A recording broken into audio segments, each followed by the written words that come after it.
बातें जो आज हम लोग गौर करने वाले हैं, ये बातें कब होगी? कौन सी बातें? जब उन्होंने अपने मंदिर का विभव बताया तो प्रभु यीशु मसीह ने कहा, यह पत्थर पर पत्थर भी नहीं रहेगा जो ढाया ना जाएगा। इसके प्रति उन्होंने सवाल पूछा, ये कब होगा? मतलब ये मंदिर कब गिरेगा, ये पत्थर पे पत्थर कब नहीं रहेगा। दूसरा सवाल उनका था, आपका आने का चिन्ह क्या होगा? हम सब लोग जानते हैं हम अंतिम समय में जी रहे हैं, प्रभु यीशु जल्द आने वाला है, पर उसका चिन्हानी जो है उसने वचनों पे हमें दिया है। ऐसी कोई बातें नहीं जो वचन में नहीं है, परंतु सारी बातें वचन पे स्पष्टता से लिखा गया है। और उसी के विषय में हम लोग शुरुआत करेंगे कि अंत का चिन्ह जो हमारे आंखों के सामने इर्द गिर्द हम लोग देखते हैं। और ये तीनों सवाल का जवाब प्रभु ने मत्ती 24 में पूरा 1 से लेकर आखिरी वचन तक ये 3 सवाल का जवाब उसने दिया है। कुछ बातें बीत चुकी हैं, कुछ बातें बीत रही हैं और कुछ बातें होने वाली हैं। सो प्रकाशित वाक्य में जब आप जाओगे तो बाइबल ऐसा कहता है, जो था, जो है, जो आने वाला है। 3 बातें जब भी हम लोग बाइबल पढ़ते हैं तो 3 बातें, जो था, जो है, जो आने वाला है। वैसे ही जो भी बातें यीशु मसीह ने कहा उसमें 3 अर्थ है, जो हो गया, एक हो रहा है और एक होने वाला है। सो क्या हो गया? जो यरूशलेम के प्रति थी वो हो गया। क्या चल रहा है? प्रभु का आने का चिन्ह चल रहा है। और आगे क्या होने वाला है? जगत का अंत होने वाला है। ये 3 बातों का सवाल को जब हम लोग गौर करेंगे तो एक प्रकार से हम लोग बाइबल स्टडी के मुताबिक जाएंगे। सभी जानते हैं कि प्रभु यीशु मसीह का आगमन 3 मर्तबा ये धरती पे है। पहली बार जब वो आया था सन ऑफ मैन बनकर, और इस समय वो कलवरी पर चढ़ा आपके और हमारे लिए, हमारे गुनाहों के लिए प्रायश्चित, पापों की क्षमा के लिए। ये उसका पहला आगमन था। और ये पहला आगमन वो बेथलेहम में जन्मा और गोलगोथा में उसकी यात्रा खत्म हुई। ये उसकी पहली आगमन थी। और इस वक्त वो अपने दुल्हन को छुड़ाने के लिए आया था। अपना आप को दिया क्रूस पर बलिदान, और उसने जो बहुमूल्य दाम चुकाया अपने लहू के द्वारा, जिसको पौलुस कहता है तुम दाम देकर खरीदे हुए हो। ये उसके पहले आगमन पर उसने किया। उसकी दूसरी आगमन जो है, जिसके हम लोग इंतजार में हैं, जिसको रैप्चर भी कहते हैं। रैप्चर ये वर्ड बिब्लिकल नहीं है, लेकिन रैप्चर में जो घटना होने वाला है उसके नाम से रैप्चर करके, क्योंकि वह वर्ड आपको रैप्चर बाइबल में नहीं मिलेगा, लेकिन हम सब लोग रैप्चर को मानते हैं। सो रैप्चर में जो घटना घटने वाली है, उस बात को लेकर कि प्रभु यीशु मसीह के आप और हम इंतजार कर रहे हैं। जब यीशु मसीह स्वर्गवास हुआ उसके बाद में पवित्र आत्मा कलीसिया के काल चलते चलते रैप्चर तक, कलीसिया काल में पवित्र आत्मा का काम है, जो कि पवित्र आत्मा चल रही है। अब देखते हैं 7 कलीसिया काल के दीवट को प्रभु उसके अंदर घूम रहा है, एक मनुष्य के पुत्र के समान। और ये पवित्र आत्मा का काल है, जिसको हम लोग ऐसे कह सकते हैं, God above us, God with us, God in us. प्रभु हमारे ऊपर मंडरा रहा था, अग्नि स्तंभ में, बादल के स्तून में परमेश्वर हमारे ऊपर। फिर वो इमैनुएल बन के आया, परमेश्वर हमारे साथ। इमैनुएल का मतलब है परमेश्वर हमारे साथ। और अब वो पवित्र आत्मा के रूप में आया हमारे अंदर रहने के लिए।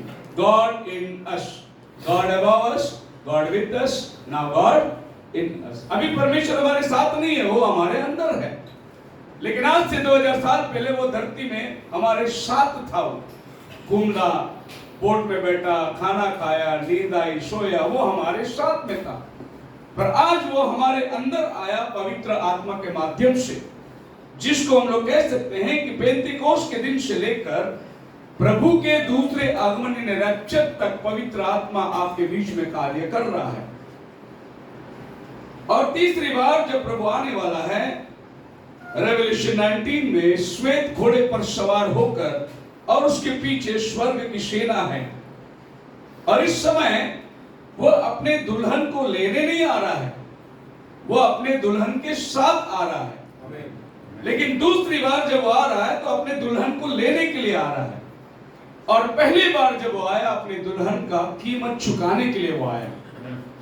अक्सर हम लोग हमारे देश में जब भी कोई दुल्हा किसी दुल्हन के पास या लड़की के पास जा रहा है उसको पसंद करने, तो दूल्हे का बाप उसको दहेज देना पड़ता है, लड़की वाले से दहेज लेते हैं। लेकिन यहूदियों की रीत ऐसा नहीं है। यहूदियों की रीत में दूल्हा दहेज देकर लड़की को लेके जाता है, क्योंकि बाप ने अपने बच्चे को पढ़ लिख कर इतना बड़ा बनाया, उसके बाद में दहेज भी देके भेजना पड़ता है। लेकिन यहूदियों की रीत में ऐसा है कि जब बाप ने अपने बेटी को पढ़ा लिखा कर बनाया, उसका पूरा खर्चा दूल्हा देके जाता है। सो प्रभु यीशु मसीह आकर आपकर हमारा पूरा खर्चा देके गया, अपने लहू से हमें मोल लिया। अब वो आने वाला है हमें लेने के लिए। Praise the Lord. जब वो लेने के लिए आता है दूसरी बार, यहूदियों की रीत के हिसाब से दुल्हा जो है वो दुल्हन के घर में नहीं आता, वो गांव के बाहर खड़ा रहता है और यहाँ से दुल्हन को उठाकर ले जाकर उसके रथ में बिठाते हैं। सो अब दूसरी बार जब प्रभु आएगा वो हमारे घर नहीं आएगा, वो बादलों पर आने वाला है और दुल्हन को उठा के ले जाकर उसके रथ में बिठाए। इसीलिए बाइबल कहता है जब वो बादलों पर आएगा, हम जो मसीह में मरे हैं वो जी उठेंगे और हम सब उसके साथ उठा लिए जाएंगे बादलों पर। सो उसके रथ में बैठकर जाएंगे, ये उनका रीत है। फिर उनके बाद वो लोग जब दुल्हन को लेके जाते हैं तो वो कम से कम 7 दिन तक अपने कमरे से बाहर नहीं निकलता, आम जनता को नहीं मुलाकात करते। और ये वो समय है जब बादलों पर प्रभु यीशु मसीह अपने दुल्हन के साथ एक बड़ा भोज चलता होगा और फिर वो अपने घर से दुल्हन को लेके बाहर निकलता है, जो अपना नया घर में रहने के लिए। ये है उसका तीसरा आगमन, जब अपने संतों को लेकर ये पृथ्वी जो धुलाई गई होगी, आग से जलाई गई होगी, शुद्ध की होगी, उसमें वो रहने के लिए चला आ रहा है। जैसा एक लड़का लड़की शादी के बाद नया घर में जाते हैं, वैसे हम भी प्रभु के साथ इसी पृथ्वी में एक नया रूप में आने वाले हैं। बोलो हालेलुया। तो ये प्रभु का 3 आगमन है। पहले आगमन में वो मनुष्य का पुत्र का काम किया, दूसरे आगमन में वो परमेश्वर का पुत्र का काम करेगा और तीसरे आगमन में वो दाऊद का पुत्र का काम करेगा। दाऊद का पुत्र का मतलब है वो राजशाही को लेकर ये धरती पर आने वाला है। सो हम सब लोग जानते हैं ये 3 आगमन प्रभु के, जो कि अन्य जातियों के साथ में। फिर एक बार वो यहूदियों के लिए भी आ रहा है। वो रेवलेशन 14 अध्याय के अंदर आप देख सकते हैं, मेमने के साथ 1,44,000 खड़े हुए हैं। इसके बीच में 11वां अध्याय में हम देखते हैं कि 2 नबी आकर संदेश दे रहे हैं, इस्राएल के आंखें खोल रहे हैं। सो ये 3 आगमन को ध्यान में रखते हुए हम जिस आगमन पर प्रभु का आज मनन करने वाले हैं वो है दूसरा आगमन, जो कि प्रभु अपने दुल्हन को लेने के लिए चला आ रहा है। और इस बात को प्रभु यीशु मसीह मत्ती 24 में जब आते हैं तो उसने शुरुआत किया कि उसके आगमन के पहले क्या घटनाएं होगी। और मत्ती 24 में 4 और 5, आप मत्ती के 24 में ही हाथ रखा करो, एक पेपर रख दो, क्योंकि बार बार हमें मत्ती 24 में आना है। हम कहीं भी जाएंगे दोबारा वापस हमको मैथ्यू 24 में आकर वहीं पर हमें मनन करना है। And Jesus said answer, take heed that no man deceive you, कोई तुम्हें भरमाने ना पाए। For many shall come in my name saying I am Christ and shall deceive you. यहां पर लिखा है बहुत से लोग मेरे नाम से आएंगे और तुम्हें भरमाएंगे। लेकिन आप 24 में पढ़ो क्या लिखा है, क्योंकि झूठे मसीह और झूठे भविष्यद्वक्ता उठ खड़े होंगे। यहाँ पर झूठे भविष्यद्वक्ता जोड़ा गया है, लेकिन मत्ती 24:4 में झूठे भविष्यद्वक्ता के बारे में बाइबल बात नहीं करती। मेरा नाम लेके लोग आएंगे, माय नेम, और बहुत लोग को भरमाएंगे। फिर अंतिम दिनों में झूठे भविष्यद्वक्ता आएंगे और हो सके तो चुने हुओं को भी भरमाएंगे। ऐसा 24 में लिखा। लेकिन यहां पर वो कहता है कि मेरा नाम लेकर कि मैं मसीह हूं तुम्हारे पास आएंगे और लोगों को भरमाएंगे। और भेड़िए भेड़ों के खाल में रहेंगे। मैं मसीह, और आपको इतना पर कभी नहीं मालूम पड़ेगा कि बाइबल कहता है यदि हो सके तो, मगर होगा नहीं, यदि हो सके तो चुने हुओं को भरमाएंगे। यानी वो इतना करीब होंगे, इतना असल दिखाई देगा इसीलिए बाइबल ऐसा कहता है यदि हो सके तो चुने हुओं को भी भरमा देंगे। लेकिन आप अगर चुने गए हैं तो आप कभी भरमाए नहीं जाएंगे, ये चुने हुओं का भाग है। लेकिन हो सकता है कि इतना करीब आने के बाद भी अगर आदमी चुना हुआ ना हो तो वो निश्चय भरमाया जाएगा। प्रभु यीशु मसीह कहते हैं झूठे मसीह आएंगे। अब हम देखते हैं कि झूठे मसीह जो शुरुआत हुई डिसेप्शन बाय पॉल्स, और तुरंत हम लोग जाएंगे, पौलुस कुछ बातें इसी के विषय में कहता है दूसरा कोरिन्थियों की किताब 11:4 में, For if he that cometh preacheth another Jesus, अगर कोई आकर तुम्हारे पास दूसरे यीशु के बारे में बात करेंगे, यही बात यीशु मसीह मत्ती 24 में लिखा, लोग आएंगे मेरा नाम लेकर, यही बात वो कहता है कि जहां तक हो बसत में भरमाएंगे।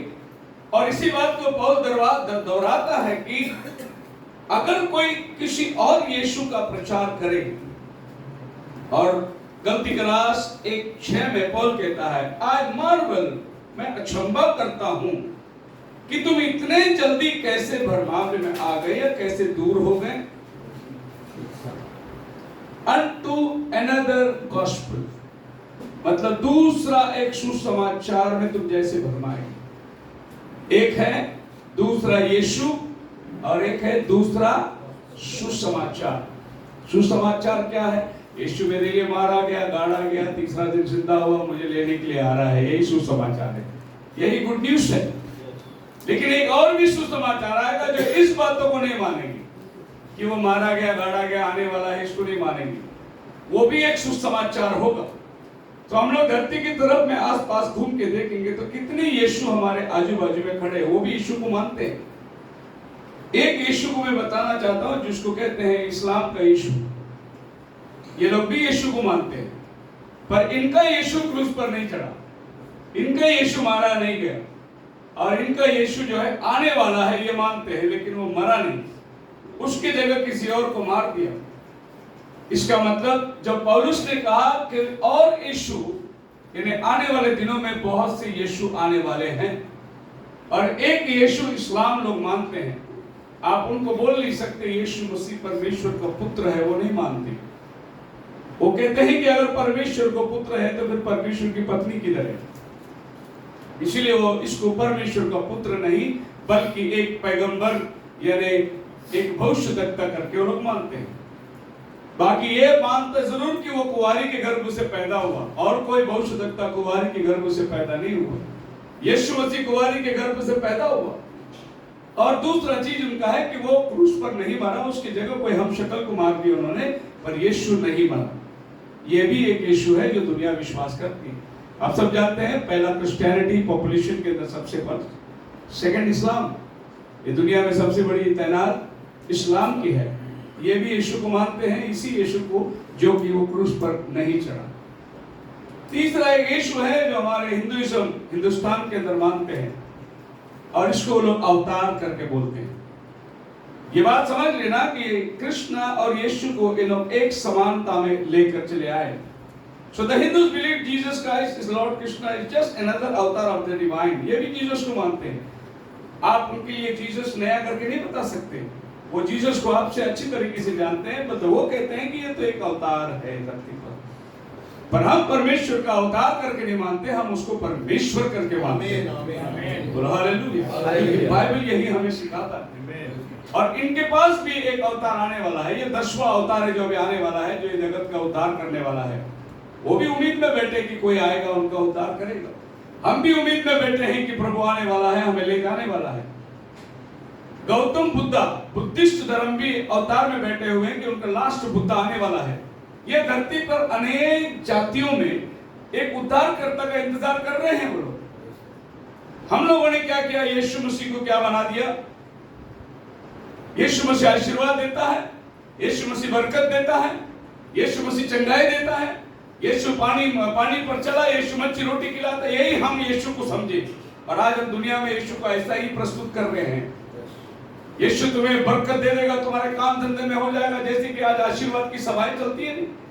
तुम्हारे एक घर है, 2 घर हो जाएगा, ये साल तुम मर्सिडीज लेने वाले हो, अगला साल तुम इजराइल जाने वाले हो, यही आज की स्टेज में होती है। क्या तुम अंबानी को जाके बोल सकते हो कि यीशु तुम्हें आशीष देगा, यीशु तुम्हें बरकत देगा, यीशु तुम्हें मर्सिडीज देगा? बोल सकते हो क्या? उसके पास सब है, वो क्या कोई यीशु के पास आएगा? आज हमारे लोग यीशु को किस तरीके से लोगों के सामने रख रहे हैं कि यीशु तुमको बरकत देता है, आशीष देता है। पौल कहता है कि अगर हम सांसारिक चीजों के लिए यीशु के पास आते, हमारा जैसा अभागा मनुष्य कोई नहीं होगा। हम आज प्रभु के पास आए इस जीवन के लिए नहीं, अनंत काल के जीवन के लिए यीशु के पास आए। तो हम लाके लोगों के पास में इतना चीप बना दिए। यीशु बीमार लोग को अच्छा करता है, इसके लिए आज चर्च में बीमार लोग, दरिद्र लोग, भूखे लोग, जो गरजमंद लोग, यही लोग यीशु के पास चर्च में आते, क्योंकि हमने यीशु को ऐसा ही प्रस्तुत कर दिया कि यीशु यही है जो तुम्हें मदद करेगा, खाना देगा, पढ़ाई लिखाई होगी तुम्हें। और इसीलिए लोग आरोप भी लगा रहे, ये जो धर्मांतर का आरोप जो लगा रहे आपके ऊपर, ये आरोप इसीलिए लगा रहे हैं, पर यीशु मसीह उससे भी बढ़कर है। यीशु मसीह खाली विश्वासी क्रिश्चियन लोग का नहीं है, यीशु मसीह पूरा जगत का उद्धार करता है, मानव जाति का तारण उसी के पास से है। ये बातें हम लोगों के सामने नहीं रखते, इसीलिए लोग भी कहते हैं कि यीशु मसीह अमेरिका का खुदा है, वो क्रिश्चियन लोग का। परंतु बाइबल कहता है जो कोई उसके ऊपर विश्वास करेगा, जो कोई उस पर विश्वास करेगा। बाइबल का सबसे बहुमूल्य वचन यूहन्ना 3:16, परमेश्वर ने जगत से ऐसा प्रेम किया, ऐसा प्रेम किया, वो प्रेम का कोई वर्णन नहीं है, कि अपने एकलौते बेटे को दे दिया। ऐसा दान आज तक दुनिया में कोई नहीं दिया। और जो कोई उस पर विश्वास करेगा उसको रिवॉर्ड मिलेगा, वो अनंत काल का जीवन प्राप्त करने वाला है। बोलो हालेलुया। तो ये भी लोग यीशु को विश्वास करते हैं। आप जाएंगे मत्ती 16 अध्याय के अंदर, प्रभु यीशु मसीह ने एक सवाल पूछा 13 अध्याय के अंदर। ये सवाल और पिछले मैंने जो 2-3 यीशु को बताया, ये यीशु को मिला के देखो ये सवाल कैसा प्रभु ने पूछा। मत्ती 16:13। यीशु कैसरिया फिलिप्पी के प्रदेश में आकर